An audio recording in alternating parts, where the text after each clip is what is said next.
G'day, guys. Welcome to Beyond the Finish Line, the podcast for runners of every pace, every distance, and every goal. It's episode 62. It is our favorite episode of the month. It's Listener Question Month. Listener Question Month, Georgia? What the? Let me do. I'll do that one again. Do that again. You also. G'day, guys. Welcome to Beyond the Finish Line, the podcast for runners of every pace, every distance, and every goal. My name is Matt, aka Coach Matt. Joining me today, as always, Georgia. How you doing, mate? Hey, I'm good, thank you, Coach Matt. What a day. I'm feeling really good. How are you today? Mate, I'm fantastic. It's our favorite episode of the month. It's Listener Questions. I know. Question, It is. Listener questions. I've said that Yeah. wrong. I said that wrong in the intro, and then I said it right, and then I doubted myself. So I did a Georgia, and we had to re-record the intro today, guys. So I'll What's hang the myself out lesson to here, dry. Matt? Yeah, don't doubt yourself. Yeah, don't doubt myself, and yeah, that's it. Just don't doubt myself. Just go for it. Yes. Episode 62. It is our favorite episode. I love doing these. They're so much fun, and I love reading through everyone's questions because it's just so interesting what everyone asks. It really blows my mind. I always find it interesting how, and I shouldn't, but I do, how similar everyone is. It's like everyone has the same question. Like everyone's got the same fear or whatever, the same insecurities, and you're just like, oh, it doesn't matter if you are a sub 3-hour marathon runner or you're running your first. You're like, they're all concerned about the same things. Yeah, seriously. And there's no like unique experience out there anymore, is there? Like we all truly do have very similar fears and questions. And, even if we, even if we get, the question 5 or 6 times, like you just never know when someone's going to pick up an episode. So yeah, I'm excited to get through these. It's funny you say that. I noticed something from last week's episode. Yeah. Everyone notices I say like the same things over and over again. Like I explain things the same way. Yeah. But then every once in a while, I'll just change the analogy of the same spot and someone will go, oh, I understand it now. Even though I've said the exact same thing, the core principle's the same, but I just phrased it differently. So every time I get the same listener question a couple of months in a row, I try and rephrase it just so like it hit someone a little bit differently. That's so true because, everyone's brains work so differently. So I like that you actually consciously think of a different way to say it.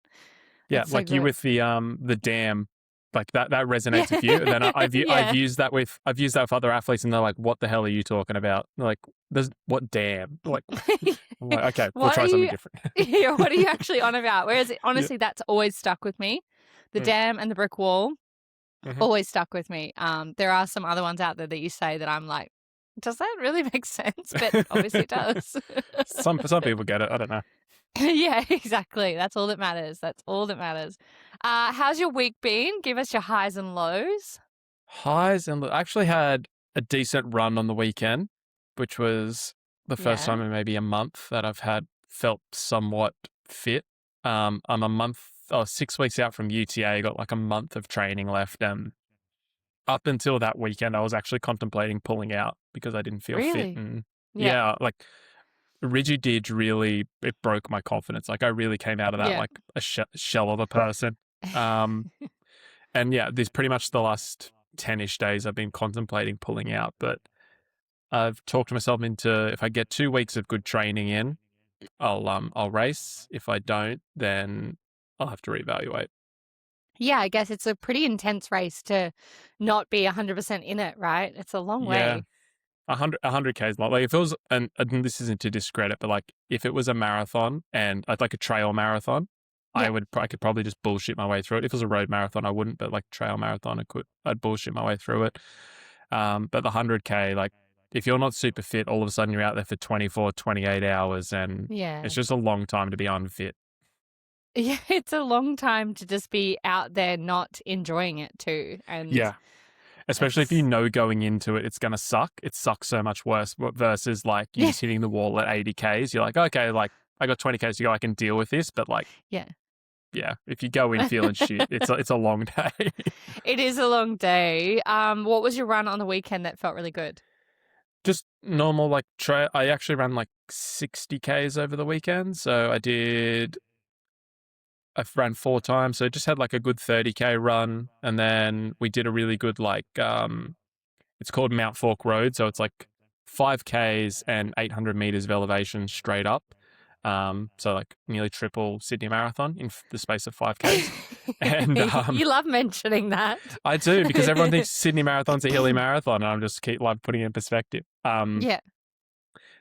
And then just a couple of shakeout runs, but just every run just felt like how it should at this point in prep. So it was just a little like confidence boost. Like, okay, like you had a couple of bad weekends. Like you're not as far off as what you think you are. Yeah. It's Yeah. actually not as bad as it is in your head. And I think that's always the case with a lot of things, isn't it? Yeah. And sometimes you just got to push through that little rough patch and then like get to the purple patch on the other side, so to speak. How did you recover from rigid ditch, like mentally, physically? Was there anything you did after that? Physically just was like back to normal training. Like, I was back training on the Monday and ran Yeah. on the Saturday. Mentally, I think I've gone through enough endurance events now where it doesn't bother me. I can train feeling mentally broken. I can train feeling defeated. I can train feeling upset. I'm sort of at that point now where I just know it's going to be a shit session. I just got to get through it. And if I just stack enough sessions, like eventually the tide will turn. And that's what I just keep telling myself. Like, one of these sessions will be good, but if you don't do the session, you will never get the good session. So I just keep telling Yeah. myself, like, it's okay if it's bad. You just got to keep going through it. It's actually like a sales. I learnt this in sales. Like I did door-to-door sales for a little bit in London, and Oh. they're like, yeah, brutal. You got to the race is to get as many no's as possible, because the quicker you get through the no's, you'll get a yes. And Yeah. I just sort of take that approach to training. I was like, just get through the shit sessions. Like the more shit sessions you stack, the good ones coming, the good ones coming, and then you get a good one, and then you get 2, and then 3, and then 4, and now like every run since Saturday, and I've run twice a day every day since Saturday, has been a good run. So I've stacked 6 good runs in the space of 3 days, and like I've Yeah. already run just over 50Ks this week, so it's good. Right. And so I guess you did also give yourself that timeline to be like, okay, I'll give myself an out if after 2 weeks I'm not enjoying it and I'm having shit sessions. You'll kind of give yourself that way to be like, okay, this is not the time to be trying to pretend to be fit. Not enjoying it, the fitness. Like I can tell if I'm fit Yeah. or not, even if I'm having a bad session. Right.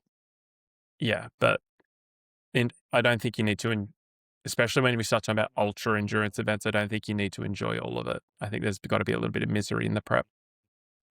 Yeah, I think so. But I feel like after a certain point, do you not have to go, I'm actually not enjoying this, so kind of what's the point? Like the point is to enjoy it and have fun, and that's why you do sport, right? Is to enjoy it. Is that think not a factor that plays into you for you?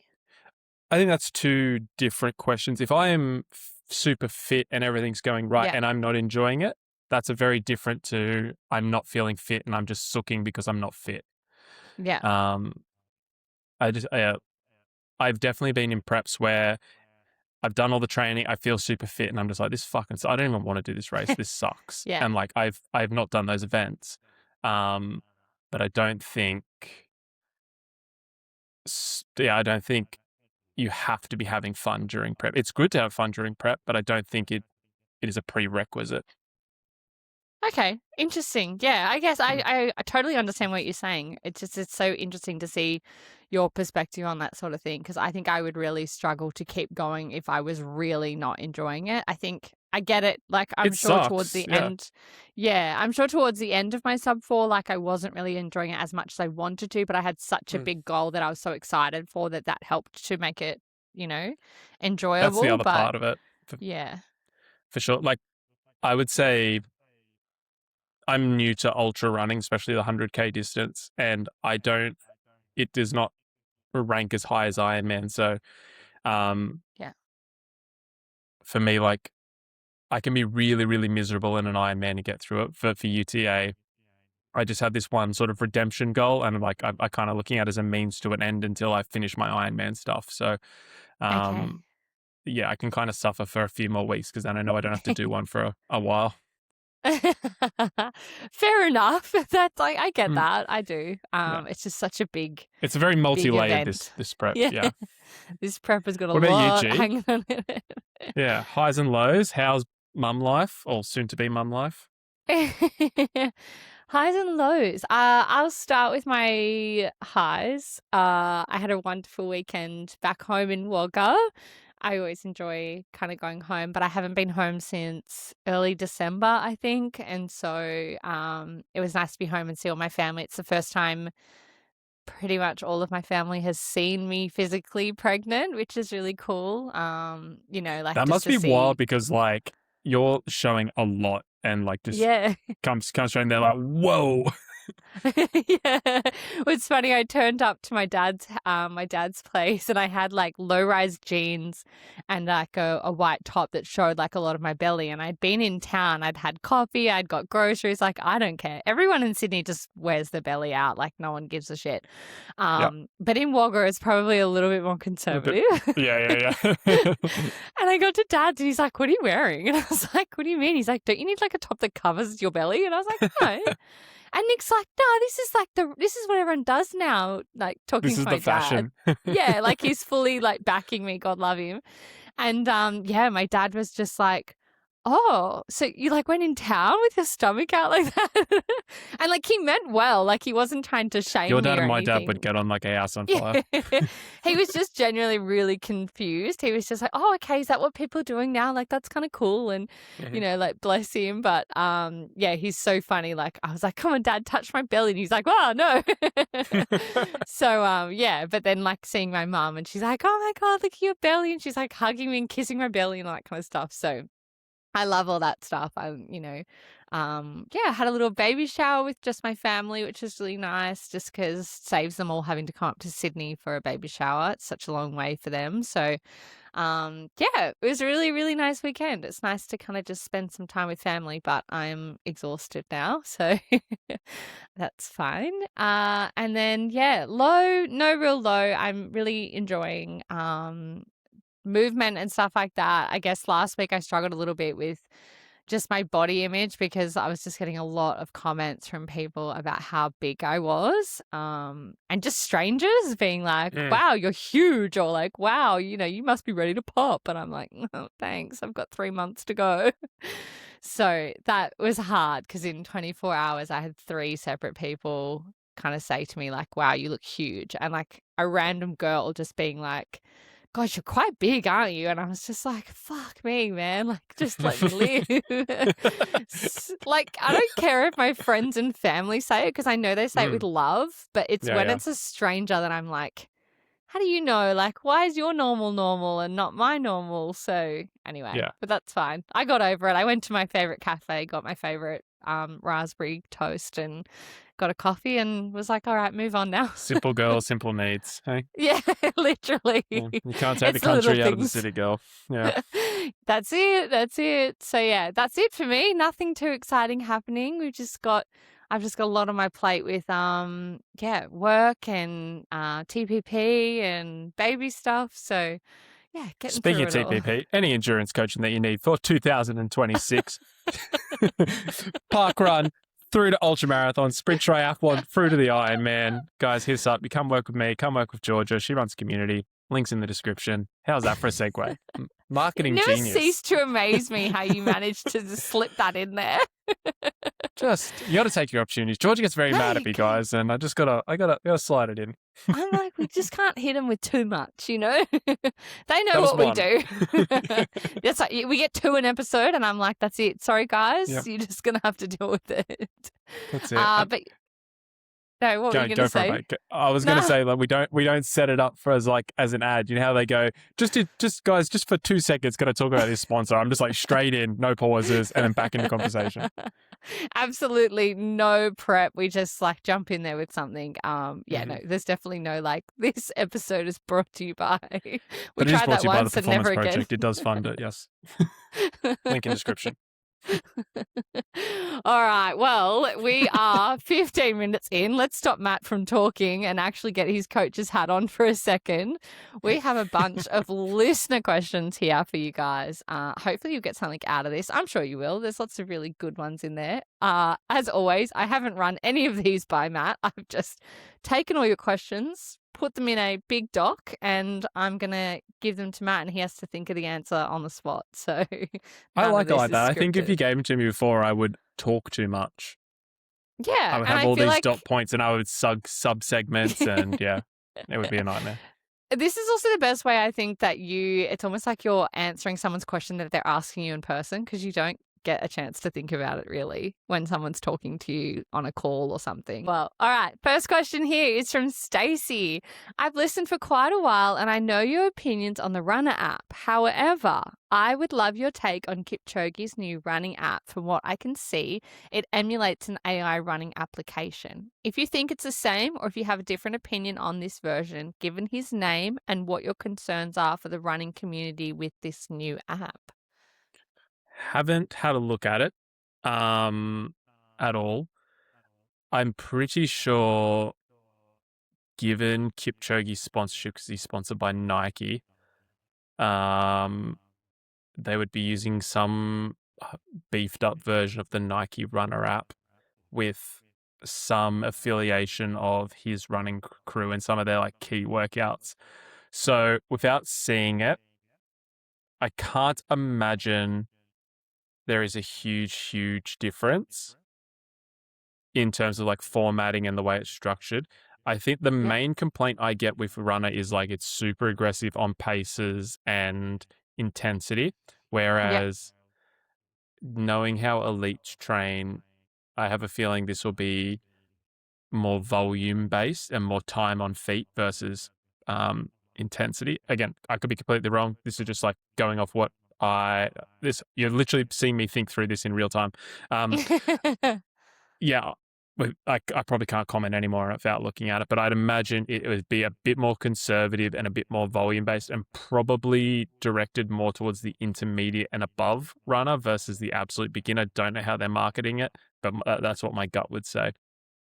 Yeah, I feel very similar. I haven't really taken a look at it too much. I did. My gut feeling was a bit like, well, if Kipchoge's putting his name to it, I feel like he wouldn't want a bad rep in the running space. But it's Mm. also like, if it's AI based, how do they get around it They're not just being like another runner? That was my thing. I was like, I'm pretty sure like Nike would put a lot of money behind it. And like, obviously, Nike has the Runner app or their version of Nike Run app foundation. I'm sure it is just Yeah. a beefed up, juicy version of that. Yeah, and to be honest, I'm looking now at the interface and it looks very similar to Runner. Um, it's just kind of, it feels a bit more gamified. If Okay. I don't know, it just looks a lot like Runner from what I can see. Hmm. But yeah, I had someone the other day message me and say, do you have any other ideas on things that aren't Runner? Because first time running a marathon and it's got my marathon pace at like 5:10 per kilometer. And I was like, Oh, holy dooly, get off the app, please. yeah. Yeah, it says here, I'm just on this, it's called Kocha. I think that's how you say it. Hmm. It says the first thing that pops up is he's like, "Hi, we're your new AI running coaches, and we work closely together with Eliud Kipchoge's team. The only human to run a marathon in under 2 hours. We took their training method and made it yours, whether you're running for your first mile or attempting your fastest marathon yet. This won't be training like you're used to." Oh, I don't know how I feel about that. Yeah. I don't know how relevant that is. Like, if you're running your first mile, 5K, 10K, like, how relevant is that to Kipchoge's training, right? Like, obviously, it is just an Yeah, AI agent, and they probably have taken some of their signature workouts and put them in there. Um, I can't imagine. Maybe Nike's got a few different parameters that they've put in, or maybe Kipchoge's like said, like, hey, like, let's be more conservative with this because we know this is an issue with Runner and this is an issue with this other app. And yeah. obviously, that's how apps get better. But I can't imagine like it's going to be night and day different. Like, I imagine it'll be just 2 degrees to the left of whatever the next one is.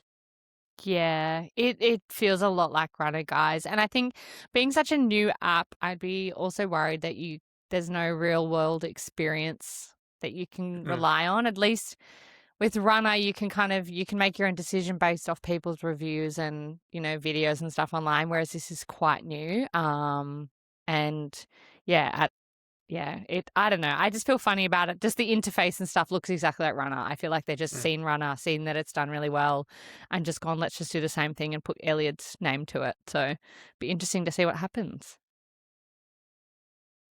Okay, cool. Next question is from Anna.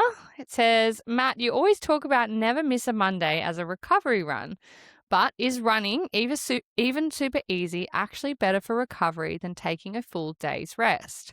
Doesn't the impact still add tissue stress no matter how slow you go? I've always thought that taking actual time off running is best for recovery to come back fresh over just re-pushing your body. What are your thoughts on this? Yeah, I've got obviously pretty hard and fast rules around this with my athletes because every single one of them do never miss a Monday. Um, the amount, if you like, we put very, very strict rules on the intensity of never miss a Mondays. Some athletes, like depending on where they're at in a training block, like never miss a Monday is a walk or it's a cycle. Um, it, it is more about getting your blood moving through your legs and just starting to remove the bio waste like that's left over from that long run on the weekend.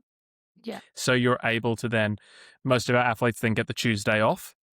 They're able to Yeah. fully recover, and then they're hitting Wednesday and Friday and then the Sunday again with really, really high quality. So unless like the tissue stress, that's just like walking around is going to cause tissue stress. Like just living life causes tissue stress. So a very, very, if you are a conditioned athlete, and obviously this is very athlete dependent, like never miss a Mondays for us can go anywhere from 15 minutes up to sort of 60 to 75 minutes, depending where they're at in a block. It's super athlete dependent. So a 15-minute run, if you're a brand new athlete, like you're going to be fine. Like don't stress. You're going to be good. Yeah. Yeah. And then all of our athletes have Tuesday off as a rest day. So Yeah. yeah. And I think, you've probably heard Matt say on the podcast before, guys, like our athletes don't have days off. I think in that way, he's not saying like everyone is pushed to do every single day, but we all choose to do things on those days where we're not programmed running. Like, for example, Yeah. you might They'll be in the choose to go. gym or whatever. Yeah. Yeah. So, like, for example, my Monday was always never miss a Monday, and usually mine were an hour just because that's what Matt knew that I could handle. And then Tuesdays I was in the gym. Wednesdays I did an interval session. Thursdays I was in the gym. Friday I did a session like tempo normally. Saturdays was always just for me like a walk or something like that. And then Sundays was my long run. And so I never really thought, oh, I need an entire day to sit on the couch and do nothing. If I did, I don't know, maybe on a Saturday I would kind of do that, but it never benefited me. I was never like, oh, I feel so much better after doing nothing all day. I always felt kind of worse after just sitting around. My legs would feel a bit crap. Yeah. And I don't know if this person is being coached or if it's just them being curious. But like if you're at a point where you pushed yourself so hard that you need a rest day, I would be looking at your overall training load and intensity, and probably probably this again just an assumption, you're probably running too hard on most of your sessions, so your body's not getting the recovery in between. One thing that we're really, really big on is train, recover, train, recover. And that's how we're able to stack those bricks over and over and over again. Versus you'll see a lot of athletes train really, really hard, probably overtrain and when I say overtrain, they just don't regulate intensity and volume. Yeah. 3, 4, 5 weeks. And then they're like, I'm absolutely cooked. I need to take 3 days off. And you're like, well, we don't do that. Like we spend a lot of time monitoring intensity and fatigue levels with our athletes. Cool.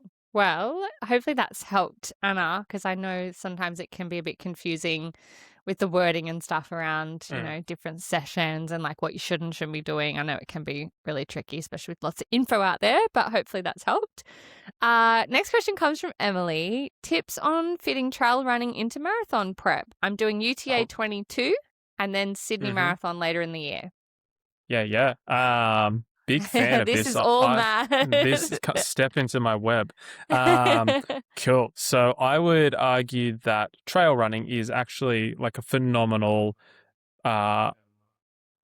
benefactor to to your Georgia right now is plugging in her laptop. She's abandoned the podcast. She's My gone. laptop's dying. I'm telling them. I'm telling you how you've abandoned. She can't hear me, so you guys are just hearing this. How she's abandoned you all. Cool. So trail running. I would say it is one of the great unused tools, and this is something I'm sort of learning about more and more as I am and going through these ultra runs and how it's benefiting my marathon running during Ironman and my cycling actually.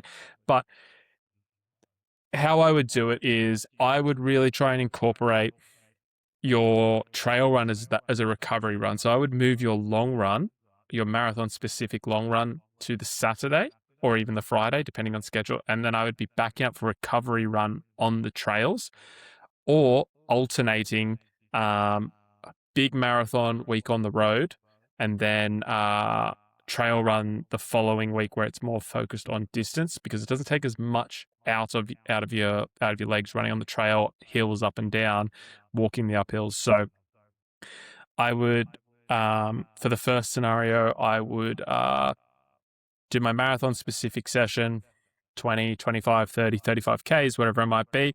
And then I'm out there on the Saturday, 8, 10, 12 Ks, maybe towards the back end of prep. And just like, it's almost like my never miss a Monday, but it's on the trails and it's just absorbing a lot of impact. Running on tired legs, very, very good, very, very low risk of injury with the hills and the dirt. The second option, which I am probably going to use leading into Ironman Western Australia, is big marathon specific weekend where I might do my 3x7 Ks, my 4x5 Ks, those sorts of things one weekend. And then the next weekend, I might do the equivalent distance or a little bit further, but just cruising on the trails and just trying to get that volume in, even potentially stacking back-to-back longer trail runs on that weekend to get some volume in with less impact on my body. So maybe doing like 2 lots of 20Ks, or, a 25 and a 15 or something like that. So I actually think trail running is a phenomenal tool that I will be, for my athletes who have access to trails, I'm going to be incorporating it more over the next sort of 12 to 18 months as I sort of understand it a little bit more. But I think there is a lot of upside. I think you become a much stronger runner if you're doing a lot of trail running. I've noticed actually a huge benefit in my cycling. Leading into I'm in New Zealand, I basically did no cycling and all of my numbers went up, and the only thing I was doing was trail running. So stronger legs, faster turnover.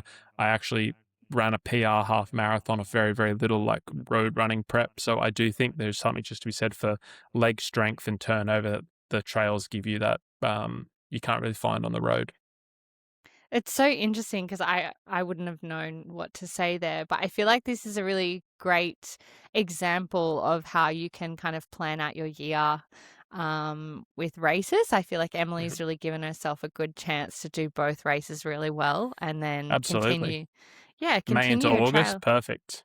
Yeah, and then continue her trail running through her marathon prep to really help, like you just said, help with her marathon towards the end of the year. But she's not putting stress on her body trying to do them too close together. So I love that. And I feel like, she's really planned her year well. Yep, she clearly listened to our planning episode. Yeah. All right. Julia has asked, how do I breathe when I'm running? What's the best practice? Is it 2 out and 1 in, or what is it that you prefer to do? My breathing changes based on how fast I'm running, obviously. Yeah. When I'm running easy, I don't think about it at all. I'm just in through the nose, out through the Yeah, mouth. same. I probably try and keep that for as long as possible. When I get sort of above half marathon pace, I actually breathe on my cadence. I go, and I don't know how I picked up that talent. I don't know if that's like how you're meant to do it. I don't know if that's like a thing, but that's just what I do. And I've only become conscious of that in like the last 12 months. Yeah, I don't think there is like a best practice. Like in through your nose, out through your mouth is like scientifically the best way to get the most oxygen through your lungs and into your blood. Outside of that, it's just like the more you start breathing through your mouth, the less oxygen you're actually taking in. So they're probably like the only two sort of things I would keep in mind. Yeah, I think I just do 3 if I'm on an easy run, I think it's around 3 in, 3 out if I'm really trying to focus on bringing my heart rate down, like, I Hmm. feel like that's a bit of meditation as well, where you're, like, Yeah. really focusing on your breath, but, if I'm running faster, then I'm just, like, 2 in, 2 out, or if I'm just really concentrating on not dying, so I'm Yeah. just like, "Slow down the breathing, Georgia, slow down the breathing." I really have to focus on that sometimes, but, yeah, sometimes it That's a can. good point. I think if you're running fast and you lose control of your breath, Yeah, it's game over. Like yeah. just even having the like I would literally just came from run squad and we were doing like 1 mile repeats and I was just like the whole time I was just like while I was running, just like as deep as I could take it, like deep as I could go through my nose, and then like a long, slow exhale, and just trying to keep it on that cadence. Yeah, Um, it really helps to be able to breathe when your foot hits the ground. I don't know why. I'm sure it has something to do with like the impact running through your lungs and stuff, but like there is something to be said for if you could time those things up. Um, but yeah, just be very, very conscious of your breathing and like you will find a rhythm and then just stick to it. yeah. I find if my anxiety is really high on a run, like if I'm really Mm. stressing about a pace, that my breathing just intensifies so Well, much, because and you're thinking about the pace, not your breathing. Yeah. Yeah, and then Nick has to be like, "Georgia, focus on your breathing," because Hmm. I'm clearly just like Yeah. And I think it also depends on, like, if you're like me, like, I can barely breathe through my nose at the best Mm, of times, so I've gotta really force it in, and so sometimes I do that technique where you kind of breathe in a little bit, and then you hold it for, like, half a second, and then you breathe in again, and you mm, almost, like, try and really fill your lungs up, and I find sometimes that really helps me to calm down, but, yeah, I think the breathing thing is just so personal for everyone. Just go out and test some, different things, Julia, that might actually help you and just see what works. I think there's no yeah. real right or wrong. Yeah. I think if you just go with like a conscious, a subconsciously conscious thought about it, um, if you test it for a few weeks, you'll just pick it up. Like you just be like, okay, this is how I breathe. Yeah, it becomes second nature after a Yeah. while, it, I think when you think about it too much, it then becomes more stressful than anything. Yeah, exactly that. All right, one for you. Well, actually, this is kind of both of us, but Mel has asked, how do you know when you should invest in a running coach? Um, so I always get this question. We do get this a lot. I would say like it's never too early to invest in a running coach, Yeah. like with the caveat of what does that running coach specialize in? So like going to Kipchoge's coach, considering he's like at the top of the podcast, and being like, I want to run my first kilometer. That's kind of a kind of a wasted investment. Yeah. However, going to your local, I know not all run clubs are running coaches, but going to your local run club and hanging out with some people who know a little bit about running, like yes, they're not an actual coach, but like they could coach you through running your first kilometer. So like finding out sort of where you're at in that spectrum. I would say and we've spoken about this. I can't remember what the episode was, but we spoke about what an athlete is, and athlete has nothing to do with skill level. Athlete has to do with mindset, and it's how you conduct yourself. It is like I am focused on this goal, and I'm doing everything I can to achieve that goal. Like that is what we believe an athlete is. I would say when you're starting to switch to that mindset where you're like, okay, I want to take my running a little bit more seriously. I do park run or whatever, wherever I'm at. And like, now I'm going to take it to the next level. Now I want to get better. I want to actively get better. I want to do nutrition. I want to have structured training. That is when that is the right time for a coach. When you are at the point where you can take your running, and seriously doesn't mean your whole life revolves around it, but take to the No. point where like you want to be structured, you want to get better, you have a goal you're working towards, and you can take on feedback to get better at that goal. So many athletes come to me and like, yeah, I want to run a coach, and then you give them feedback, and they're like, no, I'm not doing that, and you're like, okay, well, this relationship isn't going to work. And like I hate saying the word get rid of, but like we ask a lot of athletes to leave TPP, like who don't take on feedback and like want to get better. They're just like there to get the programming and do their thing. Um, So yeah, I would say that my main one, when that mindset starts to switch of like, I actively want to get better at this, whether that is 5K, ultra marathon, sprint triathlon, through to Ironman, link is in the description. Yes. Oh, I I was was waiting to see waiting if for Georgia that. carried on that.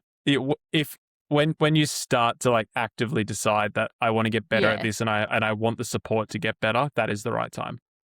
Yeah, and I think, like, when as Matt said, like, if you can take on feedback, I think that's really important. Like, when I first started, I really struggled with feedback. I really You did not thought it like it was at kind all. of I thought it was a bit like a shot at me at being I'm shit at this, but I think when you let go of your ego as well and you're happy to have someone really help you at the end of the day, that is the reason why you're doing it. There's just so many different factors. Like, it's also, can you afford to have a running coach? Is that something that, you're happy to invest in? Maybe you've stopped going out on the weekend. So you're like, okay, well, I probably would have spent X amount on a weekend out with my friends and I'm not doing that anymore. So I have a little bit of extra income to put towards something I'm really passionate about. I think that's something really important that you probably need to think about as Mm-hmm. well.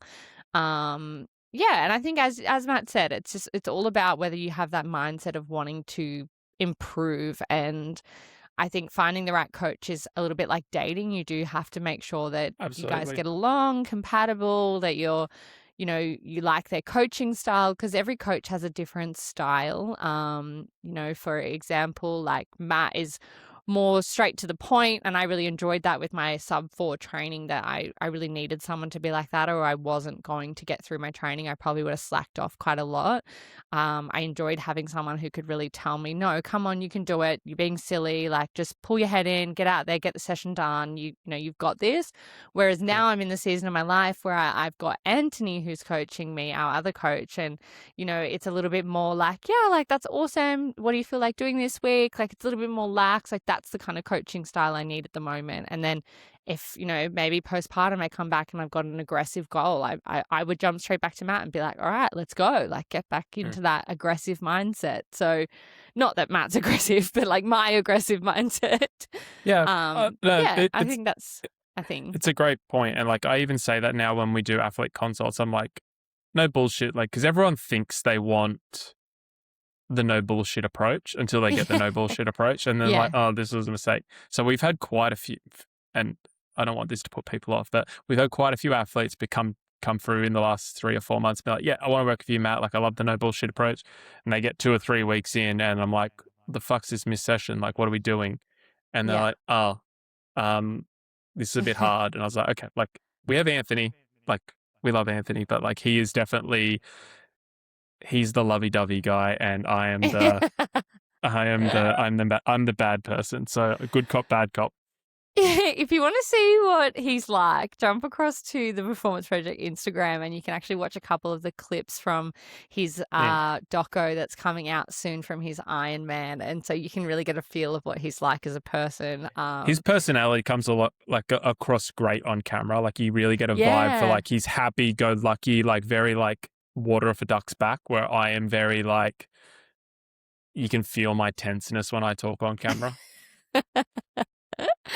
And some people, like, I know some people have messaged me in the past, and I've told Matt this, where they're just like, I can't crack Matt. Like, I can't get him to be soft. And I'm like, why are we forcing something that's not going to happen? Like, you either like that style or you don't. So you either just want that or you want someone who is a little bit softer, like Anthony is. All right, guys. Sorry, we've had a couple of technical difficulties. It's quite late and the internet is just not playing ball, but that is absolutely fine. So hopefully the last little bit made sense for you guys.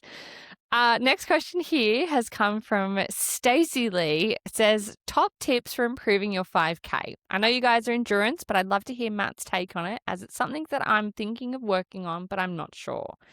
Also, if I'm just base building, can your 5K improve from that, or will it stay the same? So this is, can't remember which, it was in the last couple of weeks where we spoke about like, to work with a coach. Like, don't just come for your race block, come for the 16, 20 weeks before and actually do the base building. when we talk about base building is your endurance potential, right? So we're talking about how quickly you could potentially build your endurance out. And one of the biggest prerequisites for that is 5K VO2 threshold markers. So when we do a base building block, what is the primary focus of a base building block? What is the goal we are trying to achieve? Georgia, any ideas? She So hates I was when I do reading the this. next question. What is I the could see goal her of a eyes like darting at the dock. I And I was was like, just she's not like, paying attention. shit, how many questions do we have left? I'm so sorry. Yeah. What is the primary focus of a base building block? To improve our endurance, right? That would be a race block. I don't know, Matt. It's too late for this. Stop asking me questions. Okay, so the primary focus of a base building block is we are trying to improve our aerobic capacity. So that obviously that means you knew that, G. That I is did. our body's ability to absorb oxygen and use it efficiently. Yeah. If for us to do that, we need to increase our top end. So that's our VO2 max and our threshold. So we're trying to move that zone 4, zone 5 up and to the right. If we are able to successfully move zone 4 and zone 5 up and to the right, Georgia, what metric is directly linked to VO2? What do you mean? What time? The 5K, like 30 minutes. 5K time. Yeah. 5K Yeah. time. Okay, good. I was Yeah. like, yeah. I'm waiting for the trick question. I was like, shit. Yeah, I was going to say this is like one of the primary things we test when we're doing a base building block is our 5K. Yeah, for sure. So 5K is like it's technically a 30-minute, but the majority of the amateur athletes sort of fall in that 20 to 30-minute window, 35-minute window. So 5K is also applicable. But if you do a successful base building block, you should see the most progress in your 5K. Like that should be the absolute marker that we're testing. Everything else, you wouldn't have done enough endurance to really move. You would see improvements, but it would get like by an order of magnitude, like less and less and less, because the top end is less relevant as you get further down. Base building block would be the only thing that you're doing to test a 5K. What was the other part of the question? She just wanted some top tips for improving her 5K. Yeah, so a good amount of aerobic work, so zone 2, and that VO2 work. So if you're a beginner to amateur runner, we're looking at probably 3 VO2 sessions over a 2-week cycle. And so it's sort of 6 a month. And ideally, I'll just give you guys like my signature 5K block. So it's 10 by 1, 10 by 2, 10 by 3, 10 by 4, 10 by 500 off 30, 45, 60, 75, 90 seconds rest. Then we go to 6 by 700, 7 by 700, 8 by 600, and 5 by 1K. For advanced runners, you can go 3 by a mile and 2 by 2K, 1 by 1K. All of those are off 60 seconds rest, and do that over a 12-week block and your 5K will improve. I love that. I love how quickly you can rattle that off. Does anyone else I've written it just once or twice. Does anyone else just go like, holy moly, like I'm trying to keep up with what you're saying, let alone the fact that you're actually saying it. But yeah, I'm going to get you to definitely message me that and we'll pop it in either the show notes or we'll pop it or just come to TPP stories for you coaching. guys. Links in the bio description. More so for those of us who might not be quite ready for coaching, I think we can give them a little bit of a 5K improvement, seeing as you just said it on the pod. So I don't know how many times I've said that on the pod. I've been a few. I know, a few. We've there's an episode on improving your 5K. Listen to that one, yeah, Stacey. speed That's one. I go into I break down that 5K a little bit more detail. Yeah, it's a really good one, Stacey. So definitely check that out. It wasn't too long ago either, so I'm sure Matt will say very similar things. All right, next question comes from Mick. It says, heel strike versus ball of the foot. Is there a correct technique for distance running? No. Yeah, I didn't think so either, but I thought it was an interesting question to ask. Uh, the only like biomechanically, we are designed to land on the ball of our foot because it works as a shock absorber with the knee and the hip. But the way shoes are designed now, they've done a whole bunch of studies, and there is like no one isn't faster, one isn't more efficient, one doesn't cause less injuries. It's just however you land. So, um, yeah, there's no positive or negative. Cool. Easy one. Nice and quick. I think this one will be nice and quick too, but I thought it was a very interesting question that Amy has submitted this afternoon. So she said, okay, very random question. It's always a good start. How much does the surface you're running on matter? I've noticed that when I'm running on the sidewalk, some of it's concrete, some's paved brick, some is tile, and I'm not actually running on tarmac unless I'm in an event. Does this matter? And I've noticed a lot of elites run on the road, but I also run on grass. So I just want to know whether or not the surface matters if you're, training for a race. No, like I don't know, less than 0.1% like would make a difference, especially the beginner and amateur. Like unless if you're maybe like a Boston level runner, I'd be like, okay, like let's try and use a couple of different surfaces and try and get some consistency. And even then, that's just me being nitpicky for like maybe some slightly better runners. I would say it counts, yeah, less than 0.1%. Unless Do you you're think going that? from like road to gravel to um 10 kilometers of grass paddock to like, unless it's like super Mm. road, but if hard concrete like surface, you're fine. Yeah, I was going to say, I feel like the sidewalk's just as hard as what bitumen is. Yeah, So it wouldn't really make too much of a difference. Although I do know, like in the past, obviously, if I'm coming back from injury, a lot of the time my physio will say to me, like, please run on the grass for a couple of weeks, just with like yeah, absorbing yeah, impact. yeah, But very different, but yeah. yeah, but I feel like that would be the only reason why you would need to do that purposely would be coming back from Yeah. an injury. And the only other like description, like thing I will give athletes to maybe get 1 or 2% of it is like I will make them do speed workouts on like a grass track, not wearing carbon shoes. And it's Yeah. just like that might be 1% different. Like it just feels harder and slower than when they get on the road and they've got carbons on it. Like even if it's just psychological, it does give them that. Like I did it with Georgia for sub 4. Like um, even if it is just psychological, it feels significantly different. Yeah, Yeah. I agree. I agree. But I think maybe we're just overthinking a little bit. Amy, don't Mm. stress too much. You're getting out there, getting your sessions done. That's what matters. Uh, Consistency over everything else. yes, yes, yes, yes. All right, we have two more questions. Emma has said, love the podcast. I've noticed that if I run in the afternoon, I feel way faster and stronger.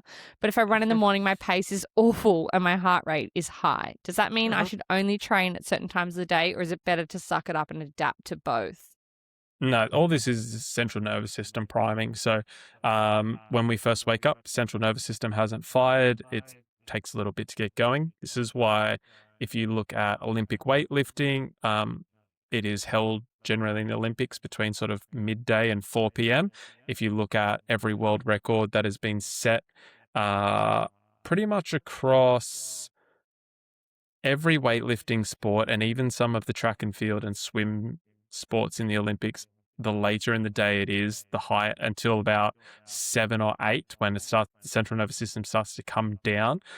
They're all in that window, sort of 12 to 7. That's when you're at your absolute prime. That is just when you feel that's when your central nervous system is firing on all cylinders before it starts to wind down for sleep. So super normal to be a bit sluggish in the morning, and super normal to have really, really good performances in that sweet spot of time as well. That's so interesting. I had no idea because I feel like I would be the complete opposite. That like the afternoons I'd really struggle, but the mornings I'm so fresh. Is that? But like, how come that? I don't feel like that applies. Uh, it's mostly like conditioning as well. Like you have trained your body Okay. to do that. If you don't have you're a very routined person, Georgia. Like you Yeah. run on a like you've got got where you need to be at whatever time. Your body does become conditioned to that. Okay. There is also the argument that your body just knows how to suck it up, and then like I would say after you run, there is probably another dip, and then it bounces back up. Uh-huh. If you don't if you don't run on like the type of schedule that you do, and it's like maybe a bit all over the shop, and you constantly train, like when was the last time you trained in the afternoon? Like I don't think you trained in the afternoon once in the 2 years, like 2.5 years I coached you. Like No. so, like No. you just run on that thing. So the fact that Emma is alternating different training times too, like your body might not necessarily know when you're going to train. Um, Central nervous system does run on like a primer. So if you train at 6 a.m. every Monday, it knows it's 6 a.m. on Monday. Like it knows it's time to Okay. go. So there is that element of it as well. Would you recommend that if, you struggle with one and not the other, that you just stick to the one that you really enjoy and that you find you're performing best at? Or do you think it's good to do both? I think people are overthinking it. I think you should just train. If you can train in the morning, train. If you train in the afternoon, train. Like if it feels shit, it feels shit. If it feels good, it feels good. Just keep stacking bricks. Yeah, okay, fair enough. I mean, it's a valid way to put it. You just like, Mm, well, you're getting it done. That's what matters. yeah. Which I feel like, as I was just saying with Most races are Amy. in the morning, so Yeah. Well, that is one of the big things why I always trained in the morning, was because I've never done a race in the afternoon. Although I did do Nike After Dark, and that was a struggle mhm. because it was the afternoon and I felt like the day went on forever. And then trying to run a half marathon in the evening, never again. Yep. Horrible. Anyway, I really recommend doing it, guys. Fun race. It's coming up in September. All right, last question. Kate has said, "Hey guys, I've started running with my partner and it's actually been really fun, but he needs to keep sorry, like my brain's not working. But he needs to constantly stop every 2K and it drives me insane. Is stopping like that bad for training, or is it totally fine and I'm just being a pain in the ass?" Depends why he's stopping. Is he like out of breath? Is he like a little bit more context would be needed. If you guys are just going out for a cruisy like zone 2 run, unless he is like a really, really fresh runner and 2Ks is a considerable distance for him, Yeah. chances are he's like just running too hard. Um, if he's stopping, or if he's stopping because like 2Ks is a long distance and maybe he's like, oh my God, I've run 2Ks, like I just need to fucking reset. Yeah. I guess that like that's fine. Like we've all been there. We've all been there. We're at kilometers a long way, and 2Ks and 3Ks and 5Ks. Yeah, I'd say for any other, if it's any reason other than that, he's probably like my brain just goes to he's running too hard. Like if you're tired after 2Ks and you're not and I mean chances are if he's tired after 2Ks he is a beginner runner. So I'm just saying he's just running too hard. Um, Yeah. I would encourage if bit. So what was her name? The girlfriend Oh God, I just totally blanked. Emma. I was like, it's not Emma. Emily. We just had Emily. Yeah. No, So that's why I sorry, got Kate. Kate. Emma. Kate. Emma was the one. Sorry. Emma was on 4. Sorry. Cool. Kate, since you're beyond the finish line listener, what I would encourage you to do is Yes. take control of the situation. Like we're going to run slower, or we're going to run easier. We're going to use the right terminology. We're going to run easier, and you just, but hey, you're just going to run like we're just going to slow this down. And it's like I think you're running in the wrong zone, and just slow him down 30 seconds per kilometer, and just see what Yeah. happens. And Yeah. after 2K, see where he's at. Yeah, I agree. Like, I feel like you would want the same Kate if like the roles were reversed. You'd kind of want And so someone often to. it is reversed. Yeah, and I think reversed. Reserved. It's guys. It is past my bedtime. It's 8:58. and Reversed. and Georgia is making me record. A PM, by the way, not AM. PM. It's payback for you asking me random fucking questions throughout the podcast, stressing me out.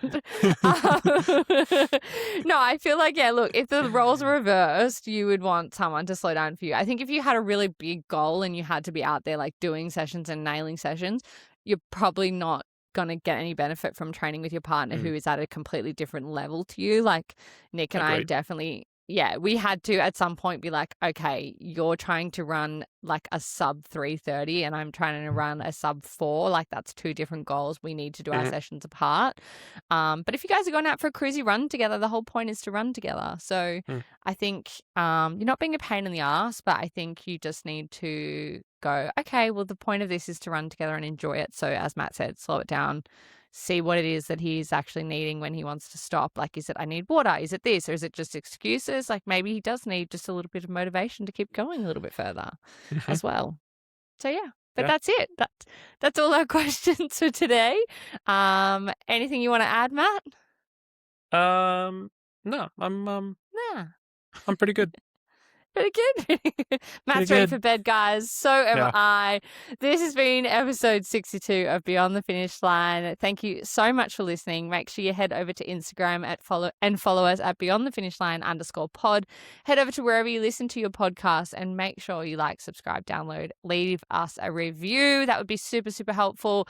And if you would like to be coached by Coach Matt or our lovely, friendly giant Anthony, make sure you head over to the performanceproject.com.au, submit an inquiry. You can have a meeting with Matt and have a chat about your goals. But for now, thanks so much for listening and we'll talk to you soon. Hooroo. Bye.